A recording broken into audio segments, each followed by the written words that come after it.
एक सदी की बात है जब अंग्रेजों का भारतवर्ष पर कहर फैला हुआ था।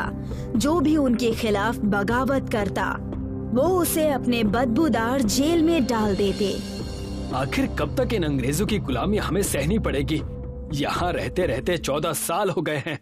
कुछ दिनों में हम बस यहाँ से छूट जाएंगे, लेकिन हम बाहर जाकर करेंगे क्या? मैं तो सबसे पहले अपने परिवार से जाकर मिलूंगा। मेरी बेटी बहुत बड़ी हो चुकी होगी। पिछले 14 साल से मैंने उसे देखा तक नहीं है। कमल और करिया अंग्रेजों के झूठे आरोपों की वजह से कैद हो गए थे। पूरे 14 साल जेल में बिताने के बाद आखिर उनके छूटने का दिन आ गया था। दोनों बहुत ही ज्यादा खुश थे। मैं उम्मीद करता हूँ कि तुम सबक सीख कर जाओगे और तुम भी उम्मीद करना कि हम दोबारा नहीं मिलेंगे। कमल और करिया जेल से छूटकर तुरंत अपने घर जाते हैं।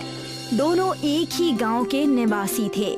कमल अपने परिवार अपनी बेटी विद्या से मिलने के लिए बड़ा ही खुश होता है और जैसे ही घर जाता है वहां जाकर देखता है कि वहां पर एक टूटी फूटी मकान है।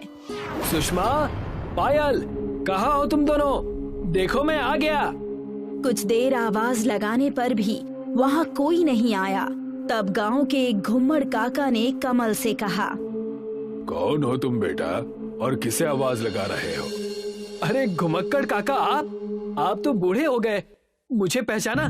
मैं कमल, आज ही जेल से छूटा हूँ। अरे आओ आओ कमल बेटा आओ। तुम्हारी तबीयत कैसी है? वो सब छोड़िए, मुझे ये बताइए कि मेरी पत्नी और मेरी बेटी कहाँ हैं? मेरी आंखें उन्हें देखने के लिए तरस गई हैं। क्या बताऊं बेटा, तुम्हारे जेल जाने के बाद तुम्हारे घर का बुरा हाल था। सुषमा बेचारी लोगों के घरों में जाकर झाड़ू बर्तन करती थी और तुम्हारी बेटी पढ़ाई के लिए तरस रही है।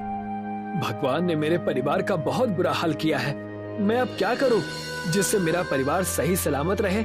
लेकिन ये दोनों हैं कहाँ? तुम्हारी बेटी और पत्नी हमारे गांव के उस जंगल के पास ही रहते हैं। आजकल सुषमा वहाँ लकड़ियाँ काटकर अपना घर चला रही है। जाओ जाकर मिल लो। चाचा की बात सुनते ही कमल अपने परिवार से मिलने जंगल की तरफ चला गया और वहाँ जाकर अपने परिवार को बुरी स्थिति में देखकर उसके आंखों से आंसू बहने लगे। सुषमा, देखो मैं आ गया। चलो अब घर चलो। अब आए हैं आप जब हमारा परिवार ही नहीं बचा? और क्या करेंगे उस घर में ले जाकर? वहाँ ना तो कुछ खाने को है और ना ही रहने के लिए कुछ बचा है। तुम उसकी चिंता मत करो और मेरे साथ चलो और पायल को भी साथ ले लो। नहीं पिताजी, मुझे तो आपको पिताजी कहने में भी शर्म आती है। सबने हमें ताने मार मार कर ये हालत कर दी हमारी। अब आप मुझसे तभी मिलने आना जब आप काबिल बनकर लौटना। कमल अपने परिवार को बिखरता हुआ देख चुका था। वो वहाँ से चुपचाप मायूस होकर चला जाता है और सारी बातें करिया को बताता है। मैं जानता हूँ दोस्त, हम देश के लिए जेल गए और देश आज हमारा ये हाल कर रहा है। क्यों ना हम नौकरी ढूंढे? कहीं ना कहीं कोई ना कोई छोटा मोटा काम हमें मिल ही जाएगा। कमल और करिया कई जगह काम मांगने जाते हैं, लेकिन उनके जेल जाने की वजह से उन्हें कहीं भी कोई काम नहीं मिलता। पूरा कस्बा गांव सब छान मार लिया, कहीं कोई काम नहीं है। चलो वहाँ देखें, वहाँ एक भोजनालय नजर आ रहा है। जाकर देखते हैं, कहीं वहाँ कुछ काम लायक मिल जाए। कमल और करिया वहाँ जाकर काम मांगने की कोशिश करते हैं। तब वहाँ की मालकिन उनसे कहती है, चले जाओ यहाँ से। तुम चोरों का क्या भरोसा? कहीं मेरे ही यहाँ कोई लूटपाट कर दी तो? चले जाओ यहाँ से। करिया और कमल वहाँ से भी निराश होकर चले जाते हैं। कई दिनों तक प्रयास करने के बाद भी उनके हाथ कुछ भी नहीं लगता। तब कमल कहता है, ये सब उस जेल की वजह से हुआ है। ना हम जेल जाते ना ये सब होता। तो चलो उसी जेल के पास। कमल और करिया उस जेल के पास जाते हैं जहाँ वो 14 साल से रह रहे थे और वहाँ जाकर उसी अंग्रेज जेलर से कहते हैं, तुमने हमें बेमतलब के 14 साल जेल में रखा, जिस वजह से ना तो हमारे पास काम है और ना ही खाना। और हमारा परिवार तो हमसे मिलने से भी डर रहा है। तुम जैसे 2 कौड़ी के कैदी फिर से इस जेल में आ गए, तो तुम क्या चाहते हो कि तुम्हें हम और क्या दें? आप हमें काम दीजिए और क्या, नहीं तो तुम्हारी खैर नहीं। मैं तंग आ गया हूँ तुम जैसों से मिल मिलकर। हमेशा तुम्हारे जैसे कैदी यहाँ आकर काम की भीख मांगते हैं। क्या कहा? हमारे जैसे और हैं? क्या तुम बता सकते हो कि वो कहाँ मिलेंगे? खुद जाकर देख लो, मैं तुम्हारा नौकर नहीं हूँ। कमल और करिया सारे बेरोजगार जेल कैदियों को ढूंढने लगे। देखते ही देखते कई सारे कैदियों को जमा करने के बाद कमल उनसे कहता है, हम सबके पास कुछ काम नहीं है, लेकिन अगर हम मिल के कुछ करें तो हमारे पास ढेर सारे काम आ जाएंगे। लेकिन कमल भाई, हम करेंगे भी क्या? ना तो हमें कुछ आता है और ना ही कुछ सामान है करने के लिए। बिल्कुल, हमें तो समाज ने भी ठुकरा दिया है। इन सब के बीच अब नया क्या करें? तुम सब बस खाना खाना जानते हो क्या? उसके अलावा कुछ भी नहीं। लानत है तुम सब पर। लेकिन ये खाना बनाना भी जानता है। खाने पीने से याद आया कि हम एक होटल खोल सकते हैं जिसे हम सब लोगों को खाना खिलाकर पैसे कमा सकें। नहीं, ये सब नहीं करना। मैं इस चीज में नहीं हूँ। कमल भाई, हम कुछ राशन उधार लेकर अपना होटल खोल सकते हैं। हमें बस अच्छी जगह की तलाश है। जगह की चिंता मत करो, मेरे गांव का घर किस दिन काम आएगा। हम कल ही वहाँ पर जेल होटल खोलेंगे। सारे जेल के भाई बंधु उस होटल को चलाएंगे। करिया और कमल ने मिलकर कमल के घर को एक जेल जैसे रेस्टोरेंट में तब्दील कर दिया, जो गांव के बिल्कुल पास में ही था। सारे कैदी गांव-गांव जाकर अपने जेल रेस्टोरेंट का प्रचार करने लगे। देखते ही देखते कुछ समय बीत चुके थे। कमल का जेल रेस्टोरेंट चलने लगा था। कमल और उसके साथी कैदियों की मेहनत रंग ला रही थी। भाई साहब, क्या आप मुझे आलू का पराठा और सरसों की सब्जी देंगे? हाँ बिल्कुल, मिलेगा ना। आप जाकर टेबल पर बैठ जाइए। जेल रेस्टोरेंट है, इसका ये मतलब नहीं कि तुम हमें जेल जैसा ही खाना दो। याद रखना, मैं बहुत खतरनाक हूँ।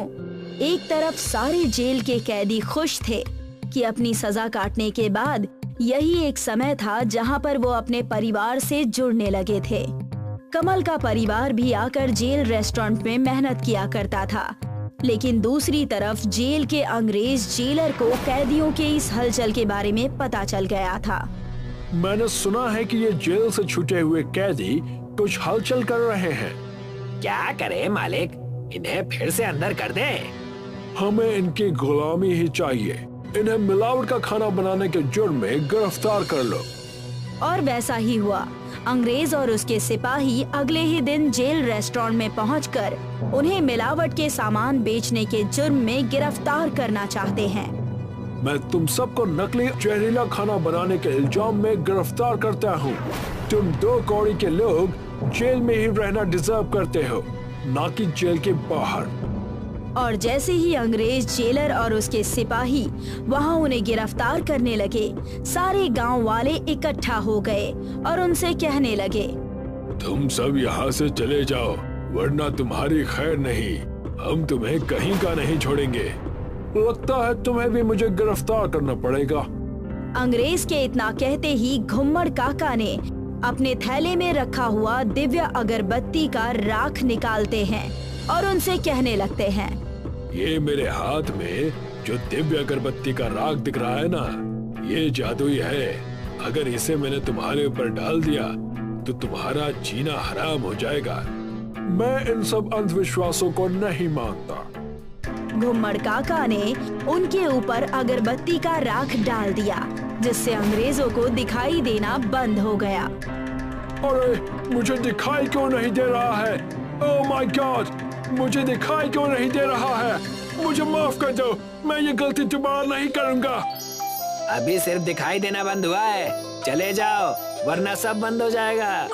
घुम्मड़ काका के इस जादुई राख ने जेल रेस्टोरेंट को बचा लिया। सारे गांव वालों ने मिलकर एकता से उनका सामना किया और उन्हें अपने गांव से भगा दिया। छोटा चेतन को बचपन में ही कोई रेलवे स्टेशन पर छोड़कर चला गया था। ना माँ बाप का अता पता था और ना खानदान का। उसने स्टेशन को ही अपना घर मान लिया था। थोड़ा बड़ा होने पर छोटी मोटी चोरियां करना, जेब काटना सीख गया था। उससे जो भी कमाई होती वो खुद के खाने और स्टेशन पर रहने वाले गरीब बच्चों को खाना खिलाने पर खर्च करता था। पेट भर गया भैया, अगर आप नहीं होते तो मुझे भूखे ही सोना पड़ता। मेरे होते हुए तुम्हें कभी भी भूखा नहीं सोना पड़ेगा। अगले दिन जब छोटा चेतन जेब कतरी कर रहा था तब वह पकड़ा जाता है। तब पुलिस उसे पकड़कर उसकी अच्छे से धुलाई करती है, फिर जेल में डाल देती है। तुम्हें शर्म नहीं आती चोरी करने में? क्या करूं साहब, और कोई काम आता ही नहीं है। बचपन में बाप ने स्टेशन पर छोड़ दिया, पेट पालने के लिए केवल चोरी ही करना मैं सीख पाया। मैं अच्छी तरह जानता हूँ तुम जैसे चोरों को। पहले तो गरीब होने का नाटक करते हो, फिर लोगों का जेब काटते हो। साहब हम तो काम करना चाहते हैं लेकिन काम मिलता ही नहीं। तभी पुलिस स्टेशन के सामने एक बड़ी गाड़ी आकर रुकती है। पुलिस वाला छोटा चेतन को जेल में डाल देता है। अरे मिनिस्टर साहब आ गए, हटाओ इन सबको। मिनिस्टर साहब के लिए रास्ता खाली करो। छोटा चेतन के साथ जेल में एक और कैदी होता है। छोटा चेतन उससे पूछता है, क्या बात है, जेल का उद्घाटन है क्या? मिनिस्टर साहब का जेल में कैसे आना हो गया? काहे का मिनिस्टर, वो भी हमारे जैसा कैदी है। कैदी? लेकिन सारे पुलिस वाले इसकी इतनी खातिरदारी क्यों कर रहे हैं? हम छोटी मोटी चोरियां करते हैं तो हमें मार पीट कर जेल में डाल दिया जाता है। ये मिनिस्टर लोग बड़ा हाथ मारते हैं, हजारों करोड़ों की चोरी करते हैं, फिर भी इन्हें ऐसे ही सम्मान के साथ जेल में लाया जाता है। पुलिस इंस्पेक्टर जाकर मिनिस्टर की गाड़ी का गेट खोलता है, फिर उसे सलाम कर अंदर आने के लिए कहता है। सलाम सर, आपकी वजह से ही मेरी यहाँ नौकरी लगी थी। मैं आपका बहुत आभारी हूँ। मेरी यहाँ अच्छे से खातिरदारी करवाना, इसलिए कमिश्नर को बोलकर मैं इस जेल में शिफ्ट हुआ हूँ। चिंता नहीं कीजिए, आपको किसी भी चीज की कोई कमी नहीं होगी। इस बात का मैं खास ख्याल रखूंगा। पुलिस इंस्पेक्टर कैदी मिनिस्टर को सम्मान के साथ पुलिस स्टेशन के अंदर लेकर आता है। कैदी मिनिस्टर इंस्पेक्टर की कुर्सी पर बैठ जाता है। मेरे जेल में टीवी, एसी और फ्रिज का इंतजाम हो गया है ना? यस सर, सभी चीजों का इंतजाम हो गया है। आपको किसी चीज की कोई कमी नहीं होगी। छोटा चेतन अपने जेल से ये सब देख रहा था। उसे ये सब देखकर बहुत आश्चर्य होता है। अजीब दुनिया है, जिसने लोगों का पैसा खाया, इसकी वजह से कितने परिवारों को खाना तक नहीं मिला, वो यहाँ इतनी आलीशान जिंदगी जी रहा है। क्या बताएं भैया, दुनिया ऐसी ही है। हमारी मजबूरी में की गई छोटी मोटी चोरियां बड़े गुनाह बन जाते हैं और इन लोगों को बड़े बड़े घोटालों से भी कोई फर्क नहीं पड़ता। पुलिस इंस्पेक्टर इज्जत के साथ कैदी मिनिस्टर को जेल में लेकर आता है। कैदी मिनिस्टर का जेल साफ सुथरा होता है, लेकिन वो किसी लिविंग रूम से कम नहीं होता। उसमें टीवी, फ्रिज, एसी सभी सुविधाएं होती हैं। खाने में कैदी मिनिस्टर को स्वादिष्ट भोजन मिलता है और छोटा चेतन को प्याज व सूखी हुई रोटियां। अरे भाई, जरा अचार वगैरह तो दे दो, ये सूखी रोटियां कैसे खाऊंगा? तुम तो बोल रहे थे बहुत गरीब हो, तो क्या तुम दिन भर में 56 प्रकार के भोग खाते रहते हो क्या? जो अभी तुम्हें अचार चाहिए खा लो चुपचाप, वरना ये भी नहीं मिलेगा। नहीं नहीं नहीं, अपन खा लेता है। अगले दिन सभी कैदियों को पत्थर तोड़ने के काम पर लगाया जाता है। मिनिस्टर कैदी आराम से कुर्सी पर बैठकर धूप सेक रहा होता है। अरे इंस्पेक्टर, यहाँ बहुत धूप आ रही है, छाता ले आओ। यस सर, मैं भी लेकर आता हूँ। पुलिस इंस्पेक्टर कैदी मिनिस्टर के लिए धूप में छाता पकड़कर खड़ा रहता है। इधर दूसरे कैदी धूप में पसीना बहा रहे होते हैं। तभी गलती से छोटा चेतन के पैर पर हथौड़ा लग जाता है। अरे अंधा है क्या, देखकर काम नहीं कर सकता? अपने पैर पर हथौड़ा मार दिया। अगर दिखाई देता तो खुद क्यों अपने पैर पर हथौड़ा मारता? अपुन को एड़ा समझे लाए क्या? तेरी जबान बहुत चलती है, रुक तुझे अभी बताता हूँ। पुलिस इंस्पेक्टर छोटा चेतन की धुलाई कर उसे जेल में डाल देता है। उस दिन उसे खाने के लिए भी कुछ नहीं मिलता।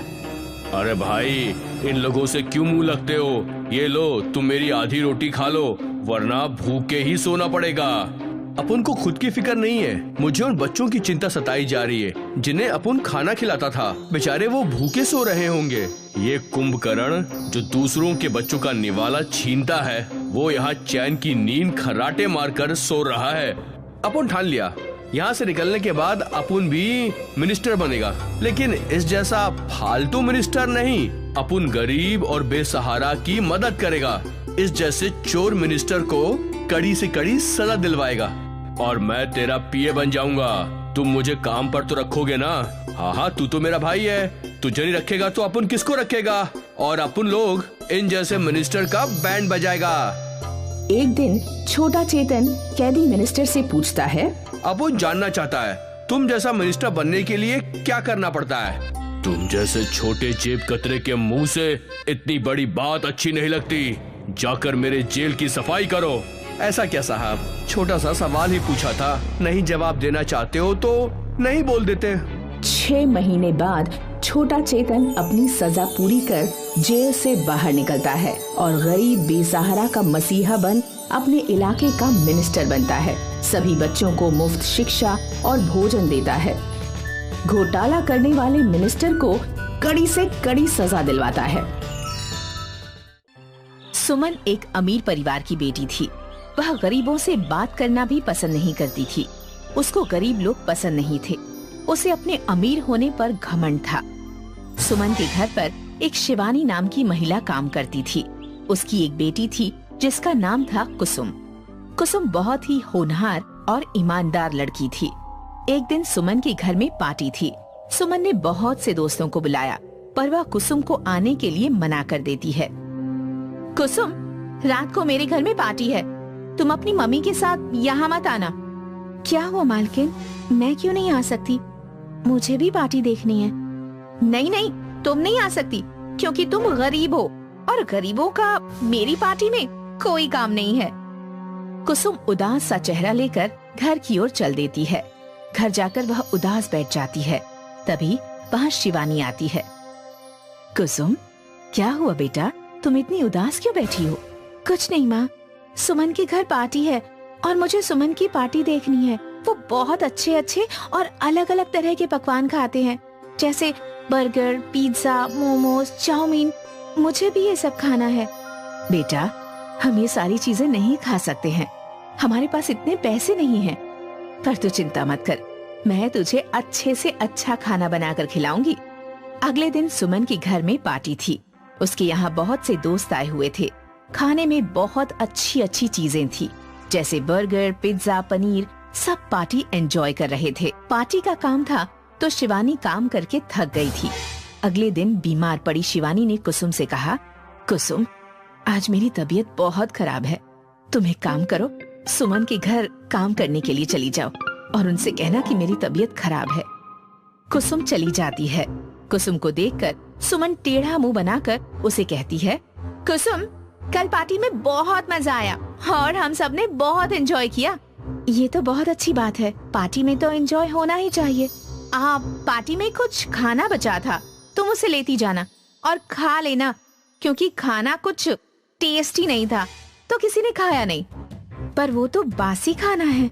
तो क्या हुआ, तुम गरीबों के लिए ये काफी है। तुम लोगों को ऐसा खाना तो नसीब होता है नहीं। तुम तो वही खाते हो ना, दाल, चावल, रोटी। आखिर तुम्हें बर्गर, पिज्जा, चाउमीन, स्टैंडर्ड का खाना कहाँ मिलता है? कल का है, खा लेना। मुझे तो भूख नहीं है, सोचा तुम्हें भी टेस्ट करा देते हैं। तुम भी क्या याद करोगी? कुसुम खाना लेकर घर आ जाती है और अपनी माँ को सारी बात बताती है। कोई बात नहीं कुसुम, खाना मुझे दे दो। खाने का कभी भी अपमान नहीं करना चाहिए। खाना बहुत नसीबों से मिलता है। कोई बात नहीं, बासी है तो क्या हुआ, मैं इससे तुम्हारे लिए एक स्पेशल डिश बनाती हूँ। फिर तुम इसे पहचान भी नहीं पाओगी कि कौन सा खाना बासी है और कौन सा ताजा। शिवानी उस खाने को किचन में ले जाती है और बहुत स्वादिष्ट खाना बनाती है। कुसुम उसे खाकर कहती है, ये तो बहुत स्वादिष्ट खाना है। तुमने तो खाने को एक नया रूप दे दिया। तुम्हारे हाथों में तो जादू है। तुम बेकार खाने को भी इतना अच्छा बना सकती हो। अब मुझे अमीरों का खाना नहीं चाहिए, क्योंकि अमीरों जैसा खाना तो मेरी माँ खुद ही बना सकती है। एक काम करो माँ, क्यों ना आप अपना रेस्टोरेंट खोल लो। बेटा, हमारे पास इतने पैसे कहाँ हैं? अब पेट भरने के लिए खाना ही जुगाड़ कर लें, उतना ही बहुत है। बेटा, मैं बस तेरा और तेरे पापा का पेट भर सकूं, इतना ही काफी है मेरे लिए। कुछ समय बाद शहर में एक रेसिपी कंपटीशन होता है, जिसमें सुमन और शिवानी दोनों भाग लेती हैं।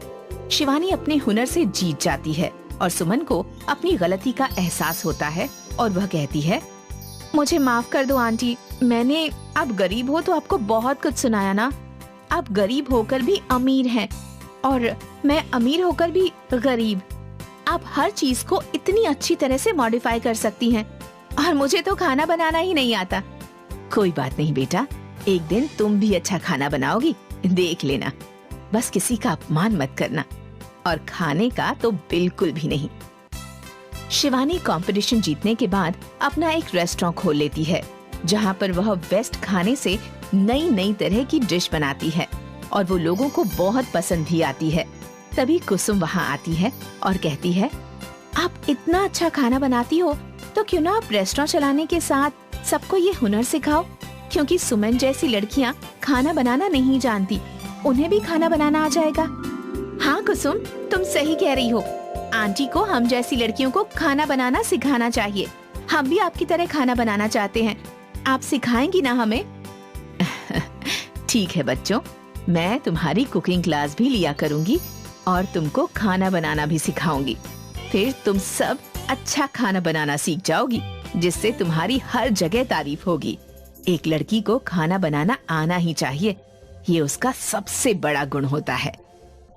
अब शिवानी कुछ बच्चों को कुकिंग भी सिखाने लगी, जिससे शिवानी के दिन सुधर गए और वह हंसी खुशी अपने परिवार के साथ रहने लगी। शिवानी इन बच्चों को क्लास में खाना बनाना सिखाती थी, उनसे पैसे नहीं लेती थी और शिवानी के चर्चे दूर दूर तक होने लगे। सभी रेस्टोरेंट में खाना खाने आते और जिनको खाना बनाना नहीं आता वह सिर्फ शिवानी से ही सीखना चाहते थे। कईयों ने तो शिवानी से खाना बनाना सीखकर खाना बनाने का खिताब भी जीता था।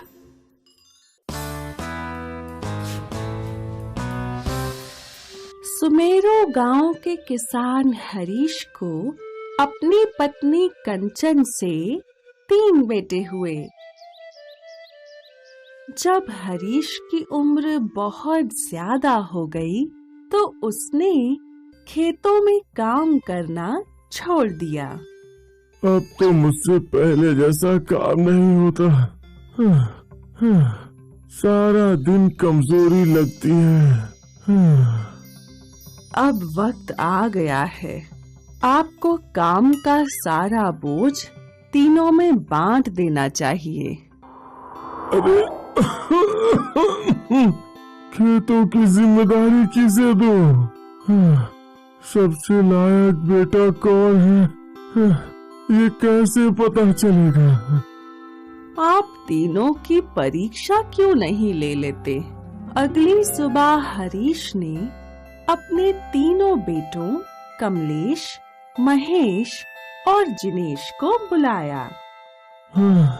तुम तीनों में से जो सबसे ज्यादा जिम्मेदार होगा, मैं अपने खेत उसी बेटे को दूंगा। बाबूजी, सबसे लायक मैं ही हूँ। तुम दोनों मुझसे छोटे हो और नासमझ भी। सबसे लायक मैं हूँ। नहीं, मैं हूँ लायक। इस बात का फैसला मैं करूँगा। अगले दिन हरीश ने सुबह सुबह तीनों बेटों को गाय की बाड़ी के पास बुलाया। अरे यार, बाबूजी ने इतनी सुबह सुबह यहाँ क्यों बुलाया है? इस बाड़े में 3 जादुई गाय हैं। तुम तीनों को एक एक गाय को पालना है और साथ ही खेत पर काम भी करना है। तुम तीनों में से जो सबसे ईमानदार, मेहनती और काबिल होगा, 10 दिन बाद उसकी गाय सोने की बन जाएगी और मैं खेत उसी बेटे को दूंगा। ये खेत तो मुझे ही मिलेंगे। नहीं, मुझे मिलेंगे। हरीश ने तीनों बेटों को 10 दिन का वक्त दिया। तीनों बेटे अपनी अपनी गाय लेकर चले गए। उन्हें दिन भर खेतों में काम भी करना है और गाय का ख्याल भी रखना है। शुरू में तो तीनों अपनी गाय का ध्यान रखते हैं, मगर 2 दिन बाद ही महेश और कमलेश गाय की सेवा से चिढ़ने लगते हैं। अरे कितना चारा खाएगी तू? मैं तेरा ध्यान रखूं या इन खेतों का? है? सबसे बड़ा बेटा कमलेश खेतों में मेहनत करने के बजाय सिर्फ गाय के पास बैठा रहता। ले तेरा चारा, तुझे और चारा दूंगा, बस तू सोने की गाय बन जा। लेकिन तीसरा बेटा जिनेश ईमानदारी से गाय की सेवा भी करता और रोज खेतों पर बुआई करने भी जाता। इस तरह 10 दिन बीत गए। अब तीनों बेटों की अपने पिता से मिलने की बारी थी। हे भगवान, मेरी गाय तो सोने की बनी ही नहीं, कहीं बाबूजी खेत दूसरे भाइयों को ना दे दें। एक काम करता हूँ, इस गाय पर सुनहरा रंग चढ़ा देता हूँ। अरे रुक रुक रुक रुक, कहाँ भाग रही है? रुक जा रुक जा। कमलेश की तरह महेश ने भी डर के मारे अपनी गाय पर सुनहरा रंग चढ़ा दिया। अरे सिंह क्यों मार रही है? रुक रुक रुक रुक रुक रुक रुक रुक, अभी तेरी पूंछ पकड़ता हूँ। कमलेश और महेश अपनी अपनी गाय लेकर हरीश के पास गए। कमलेश और महेश की सुनहरी गाय देख हरीश हैरान हो गया। तभी जिनेश भी वहाँ आता है, लेकिन उसकी गाय तो पहले की ही तरह सिर्फ सफेद है। मुझे माफ कर दीजिए बाबूजी, मैं आपकी कसौटी पर खरा नहीं उतर सका। ये कुछ पैसे हैं जो मैंने गाय का दूध बेचकर जमा किए हैं। आप खेत को बड़े भाइयों में बांट दीजिए। हरीश को अब फैसला करना था। बहुत सोचने के बाद उसने फैसला किया। मेरे सारे खेत आज से जिनेश संभालेगा। ये सुनकर दोनों भाई चौंक गए। लेकिन बाबूजी, शर्त के मुताबिक तो सोने की गाय हमारे पास है। हाँ, ये कोई जादुई गाय नहीं है और ना ही ये कभी सोने की बन सकती है। अरे ये तो मैंने सिर्फ तुम्हारी परीक्षा लेने के लिए बोला था। तुम दोनों ने अपने फायदे के लिए बेचारी गाय पर ऐसा गंदा रंग चढ़ाकर उसे परेशान कर डाला। तुम दोनों भाइयों की यही सजा है कि तुम लोग गाय का बाड़ा संभालोगे। इस कहानी से हमें ये शिक्षा मिलती है कि जो व्यक्ति फल की इच्छा किए बिना ईमानदारी से अपना काम करता है, सफलता उसे ही मिलती है।